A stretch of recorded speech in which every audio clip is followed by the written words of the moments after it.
Everyone, आज हम करेंगे इंटरनेशनल ट्रेड थियरीज यूनिट 1 का topic 3 Adam Smiths absolute cost advantage theory.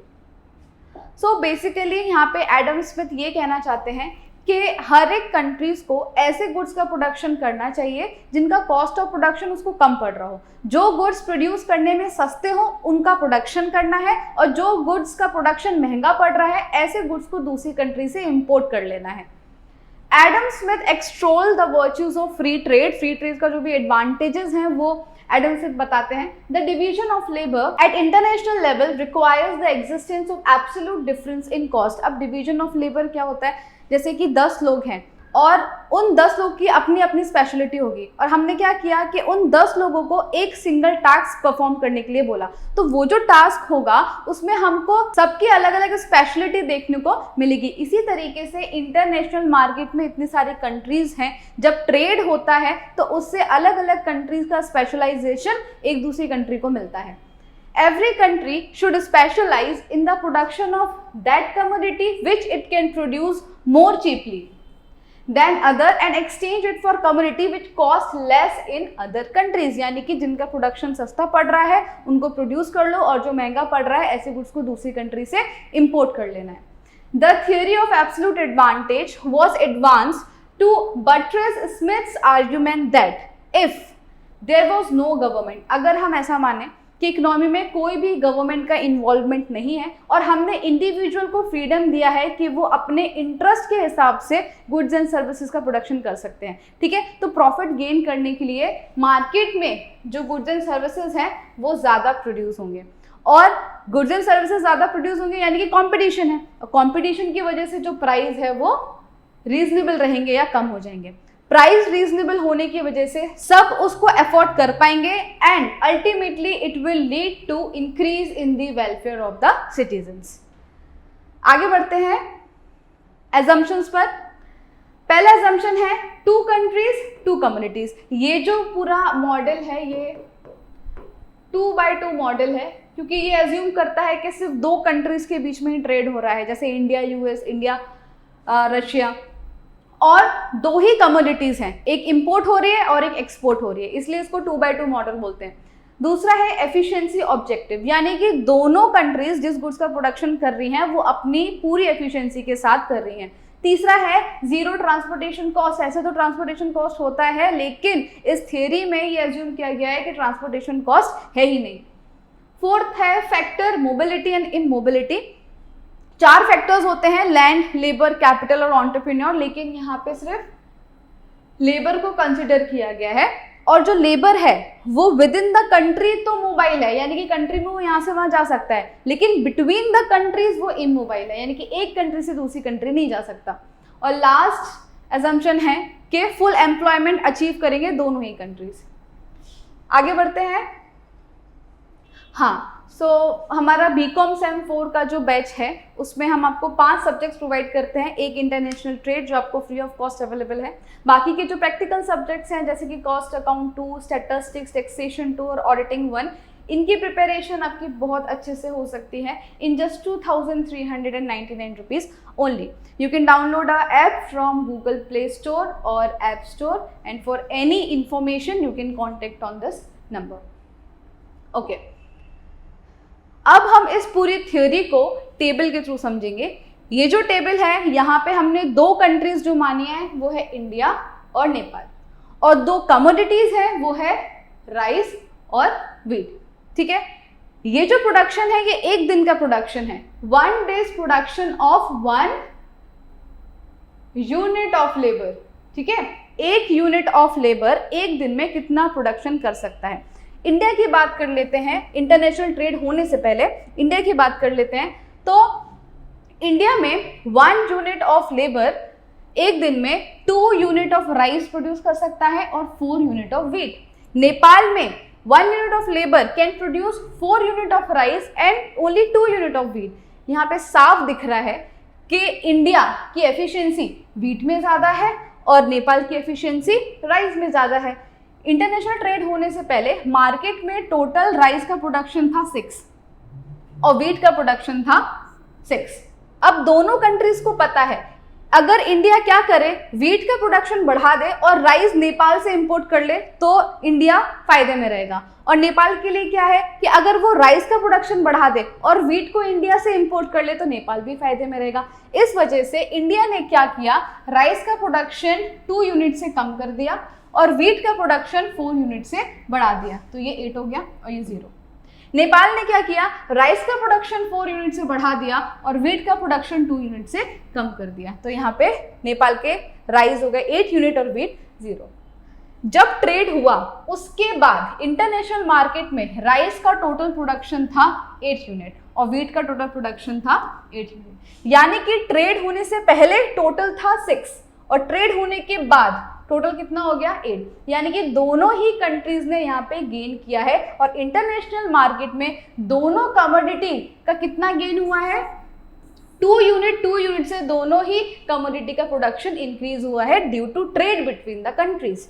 Okay, it is clear from the table that 1 unit of labour produces 2 unit of rice और 4 unit of wheat in India, और नेपाल में 4 unit of rice and 2 unit of wheat by 1 unit of labour.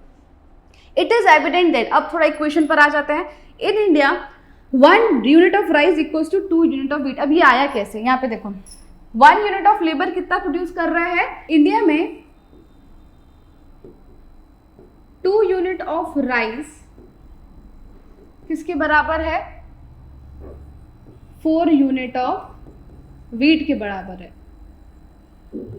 1 unit देख लेंगे तो 1 unit of rice कितने unit of wheat के बराबर होगा, क्रॉस मल्टीप्लीकेशन 4/2, तो क्या आया 2 unit of wheat. Clear? So India में 1 unit of rice is equals to 2 units of wheat. अब ऐसे ही नेपाल का देख लेते हैं। नेपाल में 4 unit of rice is equals to 2 unit of wheat.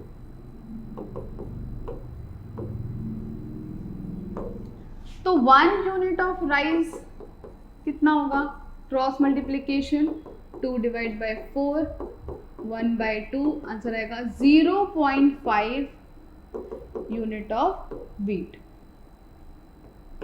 Okay, so 1 unit of rice equals to 0.5 unit of wheat. यहाँ पे हमको क्लियर है कि इंडिया में अगर 1 यूनिट ऑफ राइस प्रोड्यूस हो रहा है तो सामने उसको 2 यूनिट्स ऑफ व्हीट को सेक्रीफाइस करना पड़ रहा है। नेपाल में क्या है, अगर वो 1 यूनिट ऑफ राइस प्रोड्यूस कर रहे हैं तो उनको 1 यूनिट से भी कम यानी कि 0.5 यूनिट ऑफ व्हीट को ही सेक्रीफाइस करना पड़ रहा है। तो नेपाल को फायदा है राइस के प्रोडक्शन में और इंडिया को फायदा है व्हीट के प्रोडक्शन में। आगे देख लेते हैं absolute cost advantage. Nepal will stand to gain if it gets more than 0.5 unit of wheat by giving 1 unit of rice. Nepal तभी फायदे में होगा अगर 1 यूनिट ऑफ राइस के बदले में उसको 0.5 यूनिट ऑफ व्हीट से ज्यादा मिले। तो देख लेते हैं उसको कितना मिल रहा है। नेपाल में कैसा था, 1 यूनिट ऑफ राइस के बदले 0.5 यूनिट ऑफ व्हीट सेक्रीफाइस हो रहे थे, लेकिन अगर वो इंडिया से इंपोर्ट कराता है व्हीट तो 1 यूनिट ऑफ राइस के बदले उसको मिलेंगे 2 यूनिट्स ऑफ व्हीट। तो यहाँ पे नेपाल तो फायदे में है। इंडिया का देख लेते हैं।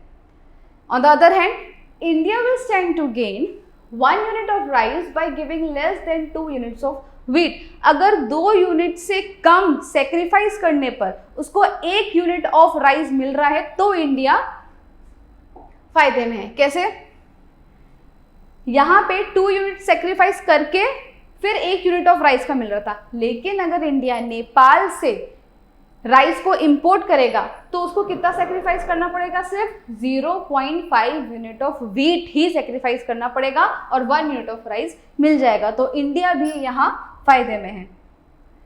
It will be to the advantage of both the countries if on account of absolute difference in cost they specialise in the production of 1 good each. दोनों ही कंट्री किसी एक गुड्स को स्पेशलाइज कर रहे फिर बाद में उनको ट्रेड कर दे तो दोनों ही फायदे में रहते हैं।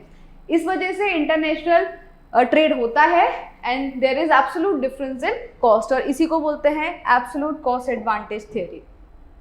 अब इस थ्योरी को हम ग्राफ के थ्रू समझेंगे। एक्स एक्सिस पर व्हीट लिया है, वाई एक्सिस पर राइस। ये जो कर्व है एसी कर्व, ये पीपीसी कर्व है इंडिया का, और ए बी जो कर्व है वो पीपीसी कर्व है नेपाल का। अब पीपीसी मतलब क्या? Production possibility curve. ये क्या बताता है कि अगर एक गुड्स का प्रोडक्शन इंक्रीज करना है तो दूसरे गुड को कितना सेक्रीफाइस करना पड़ेगा, ये कौन बताता है? PPC curve. तो अगर व्हीट के प्रोडक्शन को इंक्रीज करना है तो राइस को सेक्रीफाइस करना ही होगा। तो ये थ्योरी है पीपीसी की। Now A B is PPC of Nepal, A C is PPC of India. Slope indicates the opportunity cost of two commodity. Opportunity cost यानी कि एक का प्रोडक्शन बढ़ाने के लिए दूसरा कितना सेक्रीफाइस कर रहा है। यहाँ पे हम देख सकते हैं कि अगर इंडिया 1 यूनिट ऑफ राइस का प्रोडक्शन कर रहा है तो सामने उसको 2 यूनिट ऑफ व्हीट को सेक्रीफाइस करना पड़ेगा। और नेपाल की बात करें तो अगर वो 1 यूनिट ऑफ राइस का प्रोडक्शन कर रहा है तो उसको सिर्फ और सिर्फ 0.5 यूनिट ऑफ व्हीट का ही सेक्रीफाइस करना पड़ेगा। तो नेपाल का फायदा राइस के प्रोडक्शन में है, इंडिया का फायदा व्हीट के प्रोडक्शन में है, दोनों के बीच में ट्रेड होगा, दोनों को फायदा होगा। इसलिए ये जो शेडेड एरिया है ट्राइंगल ABC, ये क्या बताता है? It shows the gain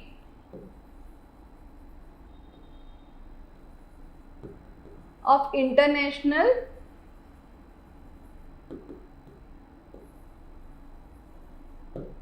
trade, यानी कि दोनों कंट्री के बीच में जो ट्रेड हुआ उससे दोनों को कितना फायदा हुआ, ये शेडेड रीजन बताता है। सो बेसिकली एडम स्मिथ का कहना ये है कि दो कंट्रीज किसी एक एक गुड्स का ही प्रोडक्शन अच्छे से करें जो उनको सस्ता पड़ रहा हो और फिर बाद में एक्सचेंज कर ले तो दोनों ही कंट्री का फायदा हो जाएगा। सो ये थी हमारी absolute cost advantage theory. I hope आपको समझ में आया होगा। Thank you.